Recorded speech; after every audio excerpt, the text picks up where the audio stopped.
Good morning, नमस्कार दोस्तों। आज अपन पढ़ने जा रहे हैं 12th क्लास का चैप्टर नंबर 6 जिसका नाम है फसल उत्पादन या क्रॉप प्रोडक्शन।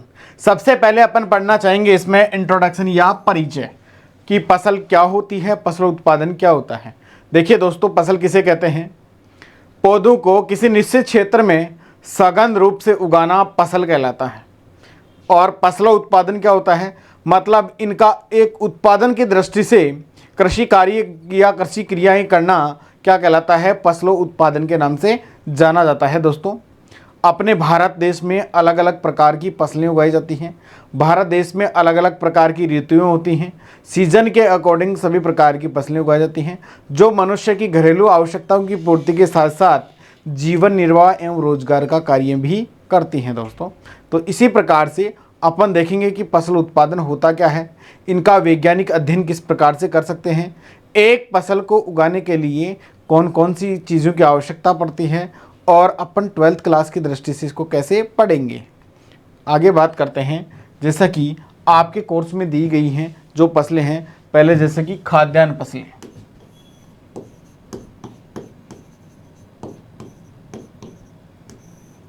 खाद्यान्न का मतलब होता है दोस्तों सीरियल्स, जो खाई जाने वाली फसलें हैं। मनुष्य अपने खाने में काम में लेता है, अपने आहार में काम में लेता है, उसको खाद्यान्न फसल के नाम से जाना जाता है। दोस्तों देखिए, इसमें खाद्यान्न फसल के उदाहरण कौन कौन से हैं। पहला जैसे कि चावल या धान, इसको खाद्यान्न फसल के नाम से जाना जाता है। दूसरा आपका हो गया गेहूँ। तीसरा जैसे कि बाजरा, ज्वार, मक्का और जौ। दोस्तों, ये फसलें खाद्यान्न फसलों के नाम से जानी जाती हैं। आपसे क्वेश्चन भी पूछ सकता है कि निम्नलिखित में से खाद्यान्न फसल का उदाहरण है, तो आपको बताना है इनमें से खाद्यान्न फसल के ये उदाहरण हैं।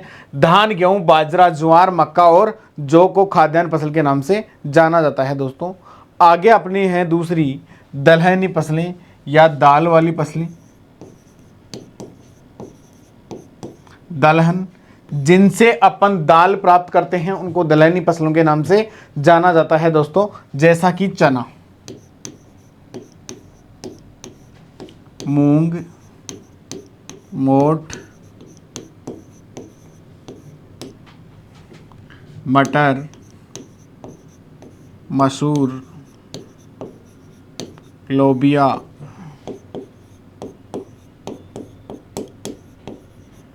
ये दलहनी फसलें हैं। इन फसलों का कुल भी क्या है?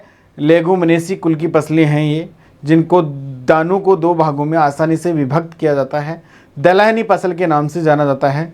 दोस्तों, दलहनी फसल मुख्य रूप से प्रोटीन के सोर्सेस हैं, इनसे प्रोटीन ज़्यादा मात्रा में प्राप्त होता है। आगे बात करते हैं अपन जैसे कि तिलहनी फसलें। जिन फसलों से तेल प्राप्त होता है उन्हें तिलहन फसल के नाम से दोस्तों जाना जाता है। तो तिलहनी फसल जिनसे तेल प्राप्त होता है, जैसा कि आपका मूंगफली,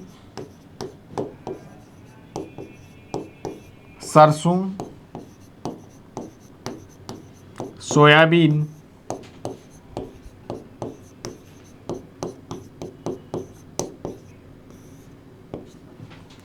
तिल, ये आपकी क्या हैं? तिलहनी फसलें हैं। एक तारामीरा हो गया, इनको तिलहन के नाम से जाना जाता है क्योंकि इनसे तेल प्राप्त किया जाता है। दोस्तों, आगे बात करते हैं अपन तिलहन के बाद में कुछ नकदी फसलें हैं, जिनको ज़्यादा दिनों तक अपन भंडारित नहीं रख सकते हैं, तुरंत बाजार में बेचकर उन्हें मूल्य प्राप्त किया जाता है। जैसा कि आपका गन्ना, आलू, ये कैसी फसलें हैं? नकदी फसलों की श्रेणी में इनको गिना जाता है। दोस्तों, आगे अपन बात करते हैं रेशे वाली फसलें, जिनसे क्या रेशा प्राप्त किया जाता है, उन्हें रेशे वाली फसलों के नाम से जाना जाता है। इनमें मुख्य रूप से जैसे कि कपास, जूट,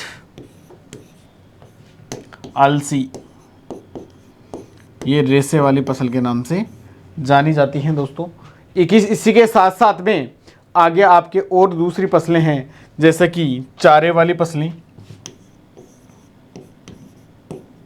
जिनसे चारा प्राप्त किया जाता है, जैसे कि रिजका, बरसिम और जई। इनको चारे वाली फसलों के नाम से दोस्तों जाना जाता है। आगे अपन बात करते हैं कि कुछ मसाले वाली फसलें हैं आपकी, जिनसे मसाला प्राप्त किया जाता है, जैसा कि धनिया हो गया, सौंफ, जीरा और मेथी। इन फसलों को किस नाम से जाना जाता है दोस्तों? मसालों के नाम से जाना जाता है। सब्जी में उपयुक्त फसलें हैं, मसालों के काम में लिया जाता है। इसी के साथ साथ जैसे हॉर्टिकल्चर वाला अपन पोर्शन पढ़ेंगे, उद्यान विज्ञान वाला पोर्शन पढ़ेंगे, तो उसमें ये पढ़ेंगे अपन सब्जी वाली फसलें, और सब्जी में भी जड़ वाली, तने वाली और पत्ती वाली सब्जियां कौन कौन सी हैं, साथ में फल वाली सब्जियां कौन कौन सी हैं। इन सब्जियों के मतलब जिनके फल से अपन सब्जियां प्राप्त करते हैं, और इसके साथ में फ्रूट के बारे में पढ़ेंगे, फल प्रोडक्शन के बारे में पढ़ेंगे। लेकिन अभी अपन सस्य विज्ञान या एग्रोनॉमी का पोर्शन पढ़ रहे हैं, तो उसके अंतर्गत अपन खाद्यान्न फसल, दलहन फसल, तिलहन फसल, नकदी फसलें, रेशे वाले फसलें, चारे वाली फसलें, ये फसलें पढ़ने का काम करेंगे दोस्तों। तो इसमें देखिए खाद्यान्न फसलों के उदाहरण आपके सामने धान, गेहूँ, बाजरा और इसी के साथ ज्वार, मक्का जो दे रखा है। तो आपको क्वेश्चन इस प्रकार से पूछ सकता है ऑब्जेक्टिव टाइप में कि निम्नलिखित में से तिलहनी फसल का उदाहरण है। तो तिलहनी फसल का उदाहरण है तो उसमें मूंगफली, सरसों, सोयाबीन, तिल या तारामीरा में से आपको एक ऑप्शन में दिया हुआ होगा।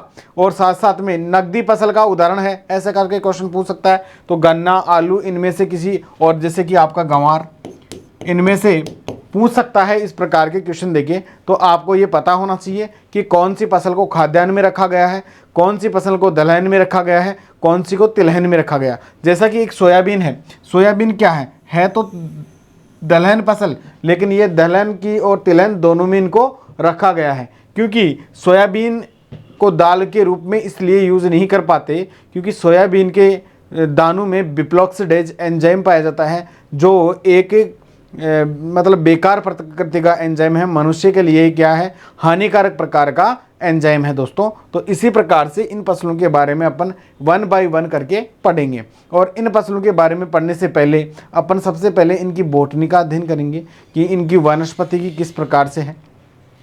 उसके बाद में अपन के महत्व, जलवायु आदि के बारे में पढ़ेंगे। तो दोस्तों अगर अपन बॉटनी के बारे में, किसी भी क्रॉप के बारे में पढ़ते हैं, तो सबसे पहले उसका वानस्पतिक नाम या बॉटनिकल नेम पढ़ते हैं। बॉटनिकल नेम जैसे कि कहाँ से विकसित हुआ था, मतलब पूरे विश्व में सभी क्रॉप्स को एक ही नाम से जाना जाए। जैसा कि कोरोलस नामक लिनियस नामक वैज्ञानिक थे, उन्होंने द्विनाम पद्धति का आविष्कार किया था, और द्विनाम पद्धति के तहत सभी क्रॉप्स का, मनुष्य का, सभी जानवरों का एक अलग से साइंटिफिक नाम दिया गया, जिसे वैज्ञानिक नाम या ये बॉटनिकल नेम या जूलॉजिकल नेम से संबोधित किया जाता है दोस्तों। उसके बाद में फैमिली या कुल के बारे में उसके अध्ययन करेंगे। फल का प्रकार कौन सा है उसके बारे में अपन देखेंगे। उसका ओरिजिन, पैलेस या उत्पत्ति स्थान क्या है, तो इन सब चीज़ों के बारे में अपन बॉटनी में पढ़ेंगे। उसके बाद में सबसे पहले पढ़ेंगे कि किसी भी क्रॉप का कल्टीवेशन या खेती करते हैं तो उसका इम्पोर्टेंस क्या है, महत्व क्या है। किसी भी क्रॉप्स का महत्व इसलिए जाना जाता है कि या तो वो क्रॉप खाद्यान्न उत्पादन की दृष्टि से इम्पोर्टेंट है, या तिलहन दलहन के उत्पादन की दृष्टि से महत्वपूर्ण है, और जिनसे जो प्रोडक्ट अपन प्राप्त कर रहे हैं उन प्रोडक्ट से मनुष्य को क्या फ़ायदा मिल रहा है, प्रकृति को क्या फ़ायदा मिल रहा है, अपने पशुओं को क्या फ़ायदा मिल रहा है। ये सारा अध्ययन अपन किसके अंतर्गत करते हैं, उसका जो इम्पोर्टेंस होता है उसके अंदर। किसी भी फसल से कार्बोहाइड्रेट, प्रोटीन, वसा कितनी मात्रा में प्राप्त हो रहा है, और उस फसल का किस किस रूप में उपयोग किया जा रहा है, ये सारा उसके इम्पोर्टेंस के अंदर अपन पढ़ते हैं दोस्तों। नेक्स्ट बात करते हैं अपन उसकी जलवायु के बारे में। एक वैज्ञानिक खेती जब करना अपन शुरू करते हैं तो सबसे पहले क्रॉप की अपन देखते हैं क्या, जलवायु देखते हैं कि इस क्रॉप को किस प्रकार की जलवायु पसंद है। तो दोस्तों अपने भारत देश के अंदर देखो इस प्रकार की है कुछ जलवायुयाँ, जैसे कि शीतोष्ण जलवायु। 3 प्रकार की जलवायु हैं मुख्य रूप से, शीतोष्ण, समशीतोष्ण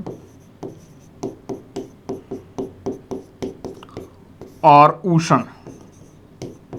ये 3 प्रकार की भारत के अंदर दोस्तों जलवायु पाई जाती है, और इन जलवायु के अनुसार ही क्या फसल उगाई जाती है। अब जलवायु, पहली बात तो होती क्या है, जलवायु वे मौसमी दशाएं होती हैं जो एक निश्चित समय तक निश्चित स्थान पर रहकर मतलब और फसल उत्पादन में सहायक हैं। कैसे, जैसे कि शीतोष्ण जलवायु, इसको टेम्परेट के नाम से जाना जाता है, टेम्परेट के नाम से जाना जाता है। समशीतोष्ण, इसको सब ट्रॉपिकल के नाम से जाना जाता है।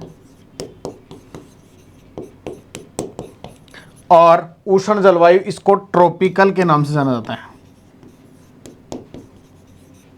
देखिए दोस्तों, भारत देश के जो उत्तर वाला इलाका है उसकी जलवायु लगभग शीतोष्ण है। कौन सी है? शीतोष्ण। जहाँ पर ठंड ज़्यादा दिनों तक रहती है या टेम्परेचर तापमान कम रहता है वो क्षेत्र शीतोष्ण जलवायु के अंतर्गत आता है। तो दक्षिणी भारत का इलाका है भारत का, वो ज़्यादातर किसके अंतर्गत आता है? उष्ण कटिबंधीय या ट्रॉपिकल क्लाइमेट के अंतर्गत आता है। और अपना राजस्थान जो बीच में रह गया सबसे, ये राजस्थान उत्तरी पश्चिमी भारत में आता है और इसमें समशीतोष्ण या सब ट्रॉपिकल प्रकार की जलवायु पाई जाती है। तो अपन किसी भी फसल को उगाने से पहले अपन देखेंगे उस स्थान का क्या तापमान, तापमान अपने को जलवायु के अनुसार पता चलेगा, जो टेम्परेचर है वो देखेंगे। तो फसल को उगने के लिए, अंकुरण के लिए कितने तापमान की आवश्यकता होती है, फसल को पर्टिकुलर वृद्धि और विकास के लिए कितने तापमान की आवश्यकता रहेगी, और इसके साथ साथ कटाई के समय फसल को कितने तापमान की आवश्यकता रहेगी। दोस्तों, इस प्रकार से अपन इनका तापमान डिसाइड कर लेंगे कि क्या इस जलवायु, जिस जलवायु में अपन इस फसल को उगाने जा रहे हैं, जैसे मान लीजिए आप धान उगाने जा रहे हैं कि क्या पता ये धान के लिए जलवायु सूटेबल है या नहीं है। तो उस हिसाब से अपन तापमान के अकॉर्डिंग इस जलवायु को देखेंगे कि इस तापमान में धान अपना अंकुरण कर सकता है कि नहीं कर सकता, धान अपना वृद्धि और विकास कर सकता है कि नहीं कर सकता। तो इस प्रकार से अपन तापमान के बारे में देखेंगे। दूसरी चीज़ देखेंगे अपन जलवायु में ही क्या, आर्द्रता। आपको पता है कि वातावरण में उपस्थित जल की मात्रा को क्या कहा जाता है? आर्द्रता कहा जाता है। आर्द्रता एक बहुत ज़रूरी है। जब अगर वातावरण में आर्द्रता नहीं होगी तो सब कुछ सूख जाएगा। अगर और वातावरण में अधिक आर्द्रता होगी तो कीट पतंगों तथा बीमारियों का आक्रमण क्या होगा दोस्तों? अधिक होगा। तो वातावरण में ज़्यादातर सभी फसलों के लिए 60 से 65% आर्द्रता का होना बहुत ज़रूरी है। तो इस प्रकार अपन आर्द्रता का निर्धारण कर लेंगे कि अगर जिस क्लाइमेट के अंदर 60 से 65% आर्द्रता मौजूद है, इसका मतलब वो फसल उत्पादन की दृष्टि से क्या है? अच्छी है दोस्तों। तो इस प्रकार से अपन तापमान देखेंगे, आर्द्रता देखेंगे, और तीसरी चीज़ देखेंगे अपन रेनफॉल या वर्षा, मतलब उस स्थान की वार्षिक वर्षा कितनी है। औसतन वार्षिक वर्षा अपन उस स्थान की देख लेंगे कि इसकी 200 mm है, 500 mm कितनी है। जैसे राजस्थान की औसतन वर्षा 575 mm है। तो उसी प्रकार से अपन देख लेंगे कि धान की जलवायु के लिए कितनी वार्षिक वर्षा की आवश्यकता होती है। तो ये तीन चीज़ें अपन जलवायु में देखेंगे, तापमान देखेंगे, आर्द्रता देखेंगे तथा उस स्थान की औसतन वार्षिक वर्षा देखेंगे। इस प्रकार से अपन जलवायु का क्या कर लेंगे? अध्ययन। जब अपनी क्रॉप के अनुरूप वह फिट बैठ जाता है जलवायु कि इस क्रॉप के लिए ये जलवायु सूटेबल है, तो अपन दूसरी चीज़ देखते हैं दोस्तों, क्या उस स्थान की मृदा या सोइल के बारे में। देखिए, सोइल में सबसे चीज़ पहली क्या देखेंगे अपन? उस धरातल की स्थिति के बारे में देखेंगे कि धरातल जिस जगह अपन लगाने जा रहे हैं उस जगह क्या उबड़ खाबड़ तो नहीं है, क्या टीले वाली भूमि तो नहीं है। इस प्रकार अपन धरातल की लोकेशन स्थिति देख लेंगे। उसके बाद में देखेंगे उस मृदा का प्रकृति, मतलब उस मृदा की प्रकृति कैसी है। मृदा की प्रकृति मतलब बलुई है, दोमट है, रेतीली है, काली मृदा है, मृत्तिका जिसको बोलते हैं उस प्रकार की मृत्तिका है। उसका मृदा की संरचना कैसी है, कणाकार कैसा है, मृदा की भौतिक, रासायनिक और जैविक मतलब शक्ति कैसी है, उसकी उर्वरा शक्ति कंप्लीट कैसी है, प्रोडक्टिविटी कैसी है। तो ये सारी प्रकार की अपन उस मृदा के अंदर देखेंगे दोस्तों। साथ साथ में मृदा का देखेंगे अपन पीएच मान कि उस मृदा का पीएच क्या है। तो न तो मृदा अम्लीय होनी चाहिए और न क्षारीय होनी चाहिए। आपको पता है एक अच्छे फसल उत्पादन के लिए 6.5 से 7.5 पीएच मान की आवश्यकता पड़ती है दोस्तों सभी फसलों के लिए। और ज़्यादातर सभी फसलों को उगाने के लिए बलुई दोमट मृदा की आवश्यकता रहती है। दोमट मृदा क्या है? जैसे धान और कपास की अगर जहाँ तक बात करें तो उनको काली मृदा या मृत्तिका जो क्ले मिट्टी है उनकी प्रधानता क्या ज़्यादा आवश्यकता पड़ती है। तथा धान थोड़ा अम्लीय मृदा को क्या पसंद करता है, अम्लीय, इसमें ज़्यादा अम्लता भी नहीं होनी चाहिए। लगभग 5.5 से 6.5 मतलब ये बहुत कम मात्रा में अम्लीयता होनी चाहिए। ऐसी मृदाओं को धान क्या करता है, पसंद करता है। मृदा कंकड़ पत्थर रहित होनी चाहिए। तो इस प्रकार से अपन मृदा का निर्धारण करेंगे। जब अपने पास मृदा का भी सुटेबिलिटी बैठ जाता है कि मृदा इसके लिए बहुत अच्छी है, उपयुक्त है सारी चीज़ों के लिए, तो इसके बाद में अपन देखेंगे क्या दोस्तों, नेक्स्ट चीज़ देखेंगे अपन खेत की तैयारी। तो जब अपन खेत की तैयारी शुरुआत में करते हैं तो सबसे पहले एक जुताई आपको मिट्टी पलटने वाले हल से करनी है। जब भी किसी फसल के लिए आप खेत की तैयारी या फील्ड की प्रिपरेशन करना शुरू करें तो उस समय आपको एक जुताई क्या करनी है, मिट्टी पलटने वाले हल से करनी है। उससे क्या होगा, ऊपर की मिट्टी नीचे चली जाएगी और नीचे की मिट्टी ऊपर चली जाएगी। तो मिट्टी पलटने वाले हल से एक गहरी जुताई करें आप। उसके बाद 2-3 जुताई आप कल्टीवेटर और हैरो के माध्यम से करें। और साथ साथ में आप जितने भी कार्बनिक खाद मिलाना चाहते हैं, जैसे गोबर की खाद हो, चाहे FIM हो, मतलब या वर्मी कंपोस्ट हो, हरी खाद हो, इसको मिलाने का कार्य खेत की तैयारी के समय ही क्या कर लेना चाहिए, पूर्ण कर लेना चाहिए। साथ साथ में आपको जो नाइट्रोजन, फास्फोरस और पोटासिक धारी उर्वरक होते हैं, उनमें फास्फोरस और पोटास जो मतलब उर्वरक होते हैं, इनकी पूरी मात्रा का प्रयोग आपको फसल के अनुरूप खेत में फील्ड की तैयारी के समय ही कर लेना चाहिए। तथा नाइट्रोजन की आधी मात्रा का प्रयोग भी खेत की तैयारी के समय ही कर लेना चाहिए। बाकी जो आधी मात्रा नाइट्रोजन की बचेगी उसका प्रयोग अपन फसल में बाद में करते हैं, चाहे सिंचाई जल के साथ में करो, चाहे और किसी माध्यम से अपन भुरक के करो, किसी भी माध्यम से कर सकते हैं दोस्तों। तो इस प्रकार से आपको फील्ड को पहले ही बीज बुआई से पहले ही प्रिपेयर करके या तैयार करके रखना पड़ेगा। आगे अपन बात करते हैं दोस्तों नेक्स्ट, उन्नत किस्में। देखिए, अगर आप के सारी चीज़ें फिट बैठ जाती हैं, जलवायु भी उस स्थिति की फिट बैठ रही है, उस स्थिति की मृदा भी फिट बैठ रही है और सारी चीज़ें आपको अनुरूप हैं, तो आप अब उस स्थान के लिए उगाने के लिए किस्म का चयन करेंगे। तो आप जिसको पढ़ रहे हो उन्नत किस्में या इम्प्रूव्ड वैरायटी की बात जहाँ तक आ रही है, इसका मतलब ये होता है कि वह किस्म जो सामान्य किस्मों की तुलना में 10 से 15% अधिक उपज देती हो, उसे उन्नत किस्म की श्रेणी में रखा जाता है। मतलब 10 से 15% जो किस्म ज़्यादा उपज दे रही है सामान्य किस्म की तुलना में, उसे उन्नत किस्म के नाम से संबोधित कर रहे हैं। अब अपन उस स्थान के अनुसार, उस जलवायु के अनुसार, उस मृदा के अनुसार एक वैरायटी को क्या कर लेंगे, उसके लिए चयन कर लेंगे। वैरायटी चयन कैसे करेंगे, अगर मृदा हल्की सी लवणीय है तो उसमें लवण रोधी किस्मों का चयन करेंगे। अगर क्षारीय है तो में से क्षार रोधी किस्मों का क्या करेंगे, अपन चुनाव करेंगे दोस्तों। अगर आपको पता है कि अधिक बारिश हो रही है उस स्थान पे, तो अधिक वर्षा सहन करने वाली या अधिक तापमान सहन करने वाली या कीट पतंगों को ज़्यादा सहन करने वाली किस्मों का अपन क्या करेंगे, चुनाव करेंगे। साथ साथ में अधिक उपज देने वाली किस्मों का चयन करेंगे, कम समय में पकने वाली किस्मों का चयन करेंगे। तो वो उस स्थान की जलवायु तथा मृदा के अनुसार अपन किस्मों का क्या कर लेते हैं दोस्तों, चयन कर लेते हैं। और किस्मों के अंदर भी फिर देखिए, एक अपनी होती है जैसे कि देशी किस्म, एक इसके अलावा संकर किस्म। तो इनके बारे में अपन हर फसल के अंदर अलग अलग दी हुई हैं कि इसकी देशी किस्म यह है और संकर किस्म यह है। वो उस स्थान के अनुसार तथा जलवायु के अनुसार तथा अपना उद्देश्य किस प्रकार का है, उस भाई अधिक फसल उत्पादन लेने का है या कम फसल उत्पादन लेने का है या क्वालिटी अच्छी लेनी है, उसके अनुरूप अपन क्या कर लेते हैं दोस्तों, चयन कर लेते हैं। इसके साथ साथ में जब देसी और संकर किस्मों का चयन कर लेते हैं तो अपन ये भी देख लेते हैं कि इसमें अगेती किस्म कौन सी काम में ले सकते हैं, पछेती किस्म कौन सी काम में ले सकते हैं। मतलब जब एक फसल का आपको पता है दोस्तों कि फसल का एक टाइम समय निश्चित होता है, वो उस ऋतु में बुआई की जाती है, तो उसमें अगर 10-15 दिन उसको आगे पीछे किया जाता है तो उसे अगेती और पछेती किस्मों के नाम से संबोधित किया जाता है। जब अगेती किस्म मतलब पहले पकने के लिए ली जाती है, पछेती किस्म की मतलब बाद में पकने के लिए ली जाती है। तो इस प्रकार अपन अलग अलग वैरायटियों का क्या कर लेते हैं दोस्तों, चयन कर लेते हैं। और वैरायटियों का चयन करके अपन क्या कर लेते हैं, उसको नेक्स्ट चीज़ अपन देखते हैं उसकी बीज दर। तो अपन जब फसल की बीज दर देखते हैं तो उसमें प्रति हेक्टेयर के हिसाब से चयन करते हैं। किस हिसाब से करते हैं, प्रति हेक्टेयर।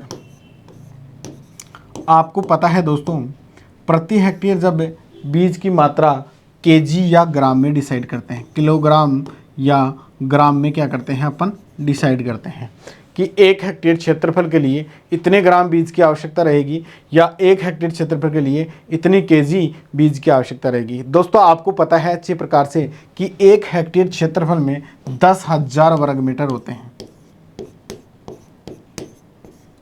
10,000 वर्ग मीटर क्षेत्र के हिसाब से अपन प्रति किलो बीज की दर क्या कर लेते हैं, डिसाइड कर लेते हैं। और उसमें भी ये देखते हैं अपन, अगर कोई अब शुष्क खेती के लिए अपन काम में ले रहे हैं बीज दर, तो 10 से 15% बीज दर जो डिसाइड बीज दर है उससे क्या रखेंगे, ज़्यादा रखेंगे। ये किसके लिए रखेंगे, शुष्क खेती के लिए।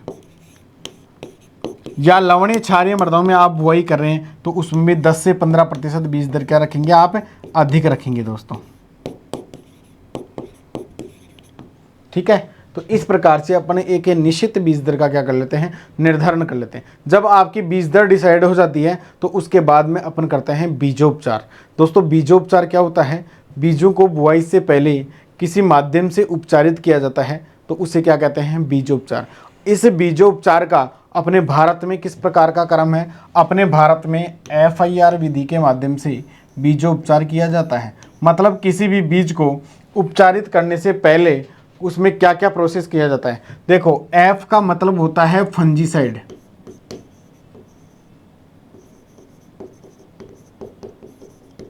फंजीसाइड का मतलब फफूंदनाशक।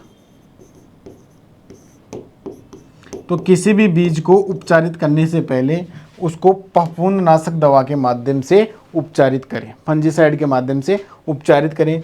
उसके बाद में दूसरा क्रम है अपना इंसेक्टिसाइड, मतलब कीटनाशक से उसको क्या करें, आप उपचारित करें।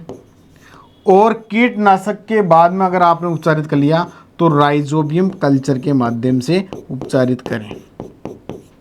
दोस्तों आपको पता है कि बीजों को उपचारित करने के लिए बीज वाले चैप्टर में मैंने पढ़ाया था कि जैसे दलहनी फसलें दे रखी हैं तो उसको राइजोबियम कल्चर से उपचारित करेंगे, और जो अदलहनी या खाद्यान्न फसलें दे रखी हैं तो उसको एजेटोबैक्टर या एजेलोस्पाइरलम कल्चर के माध्यम से क्या करते हैं दोस्तों, उपचारित करते हैं। तो अलग अलग बीजों का उपचार करने का तरीका अलग अलग है। पहले भी किसी भी बीज को, जैसे मान लो किसी फंजीसाइड के माध्यम से उपचारित कर रहे हैं तो पहले बीज की ढेरी बनाएंगे अपन, उसके ऊपर फंजीसाइड छिड़केंगे और सभी बीजों को अच्छी तरीके से लगा देंगे, छाया में सुखा देंगे। छाया में सुखाने के बाद जैसे ये बीज की ढेरी है, इस बीज की ढेरी को छाया में क्या सुखा देंगे, फंजीसाइड से उपचारित करके। जब बीज थोड़ा सूख जाए तो दूसरे क्रम में आप उसके ऊपर कीटनाशक डालेंगे कि जिस फसल में जो कीट लगने की संभावना होती है उससे रिलेटेड अपन क्या कर देंगे, कीटनाशक डाल देंगे। कीटनाशक के बाद में वापस उसको छाया में सुखा लेंगे।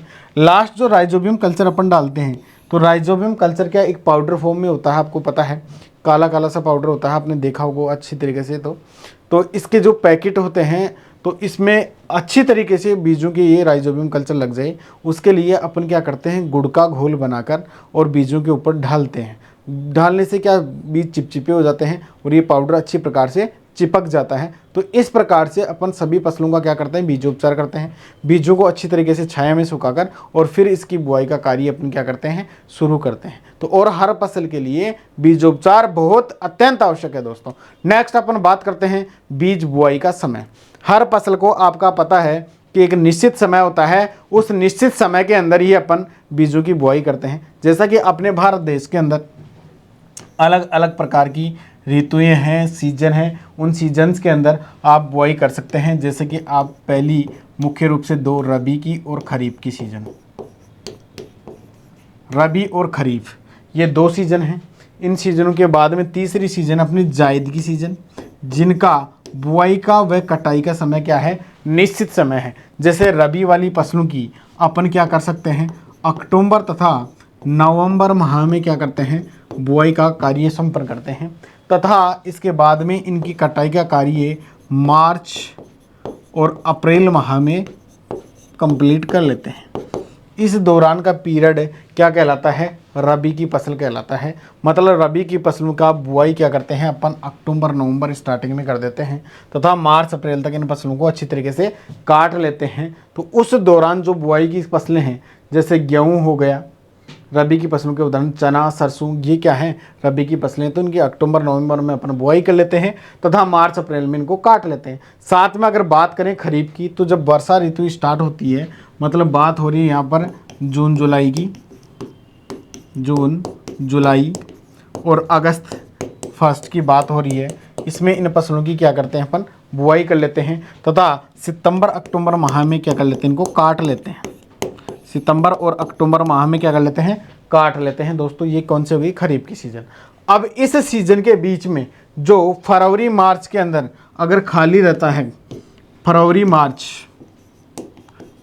और मार्च का माह है, तो उसे क्या कहते हैं अपन, जायद वाली फसलें कहते हैं। जैसे तरबूज, खरबूजा, ककड़ी वगैरह, इनकी जितनी भी बुआई कपूर बेटेसी कुल के सब्जियों की करते हैं, वो कब करते हैं, जायद की फसल में, क्योंकि जायद की फसल के लिए 2 महीने का समय काफ़ी पर्याप्त रहता है। तो उसके अकॉर्डिंग बीजों की अपन बुआई कर लेते हैं। ये बुआई का समय क्या कर लेते हैं, निर्धारण कर लेते हैं खरीफ, रबी और जायद की सीजन के अकॉर्डिंग। नेक्स्ट अपन बात करते हैं बीज बुआई की विधि। अलग अलग फसलों को अलग अलग माध्यम से बुआई की जाती है। दोस्तों आपको पता है कि कुछ फसलें ऐसी होती हैं जिनको बीज को सीधा छिड़क के बुआई कर सकते हैं, जिसको ब्रॉडकास्टिंग के नाम से जाना जाता है।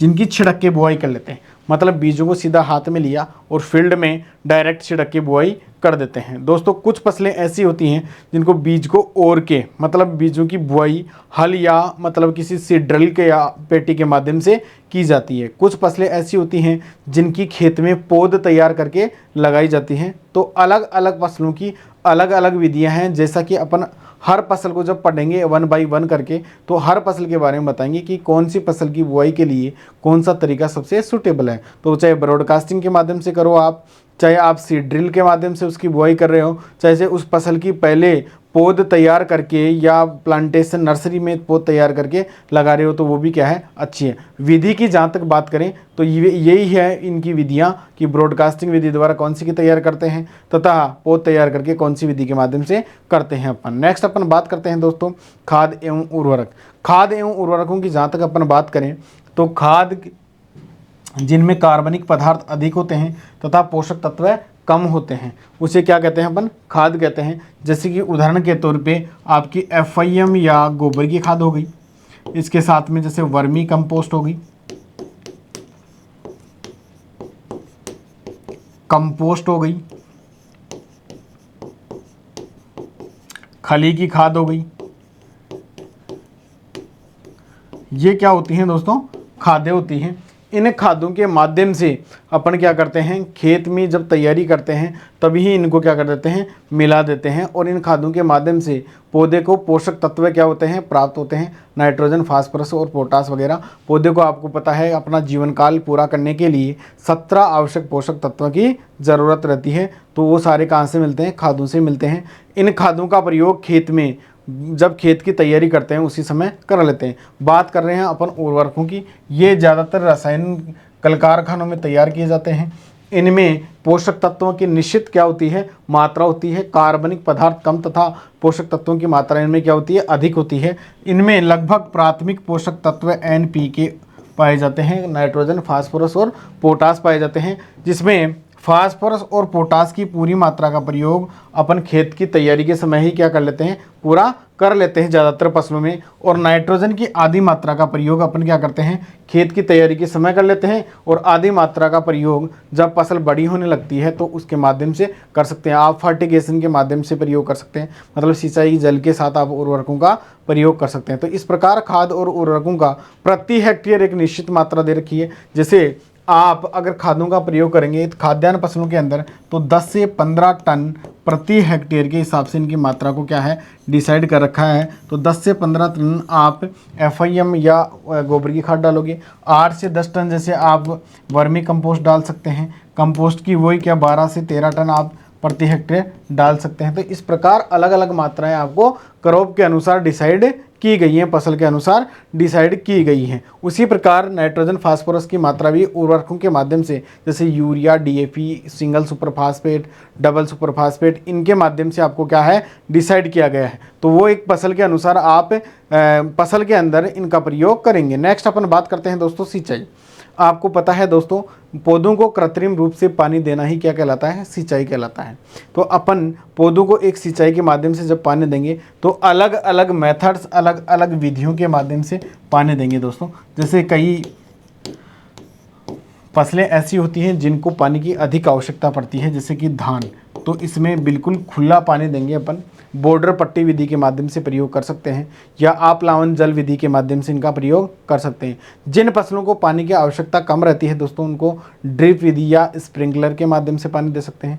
जैसे गेहूं वगैरह इनकी फसलें होती हैं तो इनको क्यारी विधि के माध्यम से पानी दे सकते हैं। अलग अलग फसलों के लिए अलग अलग सिंचाई की क्या है विधियाँ हैं, अलग अलग मात्रा इनकी डिसाइड है। फसलों की जलमांग होती है और उस जलमांग के अनुरूप फसल की सिंचाई की जाती है। जैसा कि सर्वाधिक जलमांग वाली फसल आपको धान और गन्ना, मतलब इसमें इन फसलों के अंदर अधिक सिंचाई की आवश्यकता पड़ती है। तो हर फसल की जलमांग मैंने प्रीवियस चैप्टर में आपको पढ़ाई है, बताई है। उसी प्रकार से आगे जब अपन फसल के बारे में पढ़ेंगे तो फसल के अनुरूप सबकी जलमांग बताएंगे और कितनी मात्रा में सिंचाई करें और कब सिंचाई करें। हर फसल की सिंचाई एक क्रांतिक निश्चित अवस्था होती है जिसको क्रिटिकल स्टेज के नाम से संबोधित किया जाता है। उस क्रिटिकल स्टेज पे दोस्तों क्या करते हैं अपन, सिंचाई का कार्य पूर्ण करते हैं। अगर क्रिटिकल स्टेज या क्रांतिक अवस्था पे फसल की सिंचाई नहीं की जाती है तो उस कंडीशन में फसल का उत्पादन में क्या हो जाती है दोस्तों, कमी हो जाती है। सीधी सीधी उपज में 20 से 30% की क्या हो जाती है, कमी। नेक्स्ट अपन बात करते हैं अंतरा कृषि या इंटरकल्चर ऑपरेशन। ये एक प्रकार का द्वितीयक भू परिष्करण का प्रकार है इंटरकल्चर ऑपरेशन। जैसे कि आप बोल सकते हैं इनको निराई और गुड़ाई, वीडिंग एंड होविंग। निराई गुड़ाई का कार्य फसलों में जब खरपतवार आ जाते हैं तो उस कार्य तब संपन्न किया जाता है। मतलब फसलों से खरपतवारों को निकालना निराई। गुड़ाई खुरपी या कुदाली के माध्यम से खोदना और ऊपर वाली परत को क्या कराना, भुरभुरी बनाना, मतलब ऊपर हार्ड लेयर बन जाती है उसको। क्योंकि मृदा में वायु संचार अच्छा बनता है, जल संचार अच्छा बनता है, जल धारण करने की कैपेसिटी क्या है, अच्छी विकसित हो जाती है। तो अपन ये इंटरकल्चर ऑपरेशन या निराई गुड़ाई का कार्य संपन्न करते हैं। ज़्यादातर निराई गुड़ाई का कार्य फसल बुआई के 20 से 25 दिन बाद में या 30 से 35 दिन बाद में संपन्न किया जाता है दोस्तों। नेक्स्ट अपन बात करते हैं पादप संरक्षण, प्लांट प्रोटेक्शन कैसे करते हैं। आपको पता है जब फसल अपन लगाते हैं तो फसल लगाने के बाद में उसमें कीट बीमारियों का प्रकोप होता है, मतलब इंसेक्ट का प्रकोप होता है, साथ साथ में बीमारियों का प्रकोप होता है। बीमारियों को फैलाने का काम किसी पैथोजन की सहायता से किया जाता है। तो अपन ये अध्ययन करेंगे कि कौन सा कीट कौन सी फसल में लगता है और इस कीट को कौन से कीटनाशक के माध्यम से या उसका जैविक भौतिक रासायनिक उपचार क्या हो सकता है और इसका कंट्रोल कैसे किया जा सकता है। बीमारियों में भी यही है, बीमारियों के माध्यम से, मतलब बीमारियों में कौन से पैथोजेंस के माध्यम से बीमारियां फैल रही हैं और इनका कंट्रोल क्या है, ये सारी क्रियाएं अपन इस पादप संरक्षण के अंतर्गत करते हैं। कीटों की रोकथाम कैसे की जाती है वो सारी चीज़ें इसमें करते हैं अपन। बीमारियों की रोकथाम कैसे की जाती है वो सारा चीज़ें इसमें अपन अप्लाई करते हैं। और साथ साथ में कटाई एवं मंडाई की अपन बात करते हैं। तो हर फसल की क्या है, एक कटाई की निश्चित अवस्था है। वो फसल अपना एक इंडिकेटर छोड़ती है कि इस अवस्था पे मुझे मतलब हार्वेस्ट कर लिया जाए। आपको पता है जैसे कि गेहूं की फसल की कटाई से पूर्व वो हरी अवस्था में रहती है और बाद में जब कटाई की अवस्था आती है दोस्तों तो उस कंडीशन में क्या होता है, गेहूं की फसल थोड़ी ब्राउन कलर में परिवर्तित हो जाती है। तो उस टाइम आपको फसल की कटाई कर लेनी चाहिए। फसल की कटाई कंबाइन के माध्यम से कर रहे हो, आप हाथ के माध्यम से कर रहे हो, थ्रेसिंग कर रहे हो, किस माध्यम से कर रहे हो, साथ साथ में दाने व चारे को अलग अलग कैसे की जाती है, ये मंडाई के कार्य के अंतर्गत आपको पढ़ना पड़ेगा। तो अपन ऐसे ही करते करते 1 बाय 1 क्रॉप आप पढ़ते जाएंगे कि कौन सी फसल की बॉटनी क्या है, किस प्रकार से इसकी वैज्ञानिक खेती की जाती है। दोस्तों ये क्वेश्चन आपके 12th बोर्ड में 4 या 5 नंबर के क्वेश्चंस में से आते हैं और बड़े क्वेश्चन में इनको देके पूछा जाता है, पॉइंट टू पॉइंट देके पूछा जाता है कि गेहूं की खेती का निम्न बिंदु के आधार पर वर्णन कीजिए। और उसमें दे दिया खेत की तैयारी, उन्नत किस्में दे दिया, कटाई मंडाई कब करते हैं, खाद उर्वरक कब करते हैं। तो इस प्रकार से ये टॉपिक काफ़ी अपना इम्पोर्टेंट टॉपिक होने जा रहा है और इस टॉपिक को बड़े आनंद के साथ अपन आने वाले टाइम में पढ़ेंगे। तो इसमें सबसे पहली फसल है अपनी कौन सी, धान। उसके बारे में नेक्स्ट चैप्टर में अपन अध्ययन करेंगे।